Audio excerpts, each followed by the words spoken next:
ng MPBL. Mosqueda, pasa kay Pacanada. Solis. Last 2 minutes brought to you by Sports Plus, the official sportsbook of the MPBL. Alan Santos, jumper, it will rattle out. Fight for the rebound, nakuha eventually ni Jonathan Medina. Moralejo behind the back dribble, nakawala kay Pacanada, but did not have enough balance to put up that shot. I think he went for a fishing expedition itong si Moralejo, but they were smart enough itong Ilagan to stay away from the bump, and he got off balance of that last attempt. Celebrico baseline drive. Ball tapped. I think that hit Celebrico last. Kaya nga eh. Pwede naman to i-review under the last 2 minutes. Yes, that's right. No need for a challenge. Yeah, I think. What do you think? Parang kay... Sa angulo na yun, parang kay TJ doon sa angle na yun. So this is gonna be huge for Bulacan. Now what's interesting lang, we've been used to in the late game for Bulacan that it's Aaron Acop handling that basketball. Now without Aaron, who will Coach Alan go to here in the end game? Moralejo is the one given the task of the Generals basketball. Running the point for Bulacan with the absence of Aaron Acop. William C. is also there. Actually, pinaltan na niya si Joshua Moralejo. So you have C, Barrera, Medina, Jem Cruz, and Vince Sarmiento. 4 former players of Coach Louie Gonzalez with JRU.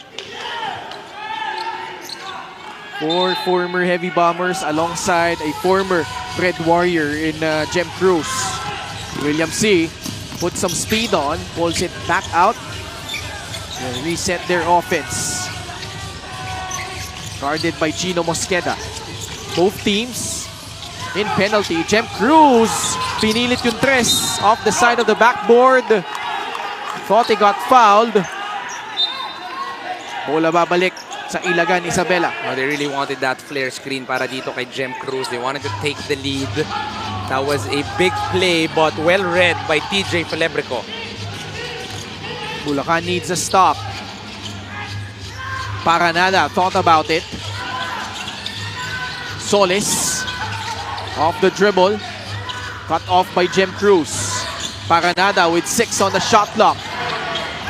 Solis to bail them out. He's gonna be fouled. He's gonna be fouled.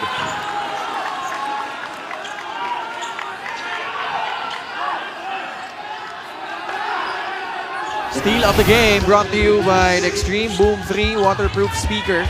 Unstoppable sound, ultimate power. It was the earlier steal by Acop. I think this was that got them a fast break earlier. Pero dito, it's gonna be a big call. I don't want to see this again. This was the loose ball. This was J-Boy. I think it was a clear foul, I think. Yes, there was a kick, but it was after the hit on the hip. The extension of that arm, ayun, no, tumama dun sa left side of the hip. So, the point that Bulacan was saying that J-Boy actually extended his left foot. Pero tumama muna eh. Etong si Will C on that left hip. So, I don't know if that's enough to be called a foul by the referees, but that is obviously a hit coming from William C. For me kasi, every time you put your hands na whether you're trying to go for a strip, ano yan eh, you give the referees the liberty to blow the whistle. Yes, that's right, that's right. Lalo kung may tinamaan na hindi bahagi ng bola. Well, they did review it, and obviously it is going to be 2 free throws for J-Boy Solis. J-Boy Solis, another outstanding performance today. 17 points, 11 rebounds, and 6 assists. Doing quite an impersonation of Art de la Cruz. That's right. Statistically, kaso yung kamukha si Miguel Ona. Naipasok pa niya, parehong free throw. Perfect from the line, 5 out of 5. Making this a 2-possession ball game. Jem Cruz, nakalusot. William C. drives. Can't finish. 29 seconds left. Paranada to Solis. Stolen away by William C. C all the way for 2. That's huge. You know, no one was really helping out. There was no Gutman on the press break by Ilagan. They didn't know where to go to. That was a panic pass. This lead down. Ano tayo? White tayo. Pare, pag kuha ng bola, nag-miss sila. Andito ka na kagad, Barrera and William. Pasa dito. William, ikaw dito. Pasa pare, pagkapasa, cut tayo. Pasa cut. Tapos J-Boy, Alan, okay? Alex, okay? Now, this is you. Right? Now, ang unang movement natin, screen, okay, Alan, go. Right? Now, Alex, choose. Okay, pag dito, okay, labas tayo. There was Okay, a warning yan. on Bulacan Okay. Quiz, the generals Okay, for tapos yan. violating Let's which try, let's go. Hey, they're Okay, gonna Alex. trap. Okay, ha? So come to the ball. Bro, you got to come to the ball, no? Juanito, what do you think? Now, Well, Ilagan is inbounding in the That's right. backward. No, that was my first question. Will they use the 14 or will they use the 24? Because this puts a risk on you turning the ball over at kita mo naman, naka-full court press na agad itong Bulacan. Tapos sa side pa ng basket ng Bulacan kung sakasakali. Bulacan already has 9 steals in the ball game. Kabog not just for them to be safe. Osgueda nakawala. That's a good guy to foul. It's Alan Santos, but instead they foul Kyle Paranada. They had a trap in mind on that first double off the catch. Pero mabilis, you know, that's the reason why you put in Alex Cabagnot. Mosqueda went to Santos. But one thing that Coach Alan actually said, they're expecting one miss. And then they're putting Barrera and Jim Cruz, I think, on separate ends. So this is something that Ilagan has to be careful with in case they miss one of the two.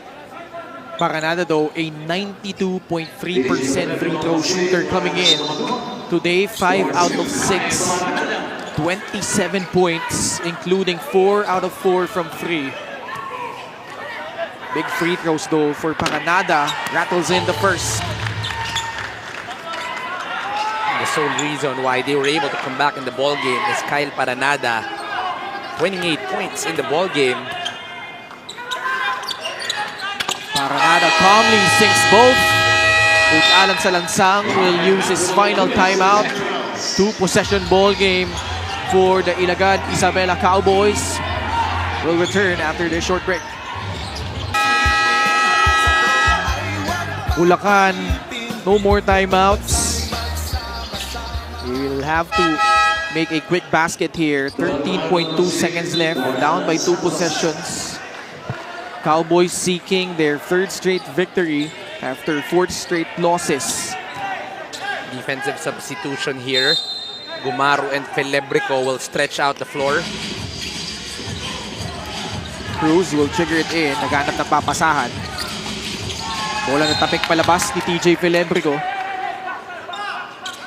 Well, that's why they played a semi-zone itong Ilagan, just for Benedictos not to be allowed to go out of that elevator. Still a lot of time though, still a lot of basketball to be played with 11.9. Medina rising up for the 3. No, and that should do it. Ilagan Isabela clawing their way back after the Cuyas establish a 9-point lead in the 3rd quarter. Coach Louie Gonzalez could breathe a sigh of relief after the upstart Bulacan Cuyas gave them a scare. What a scare coming from Bulacan, you know, the energy of That's the official sportsbook of the MPBL.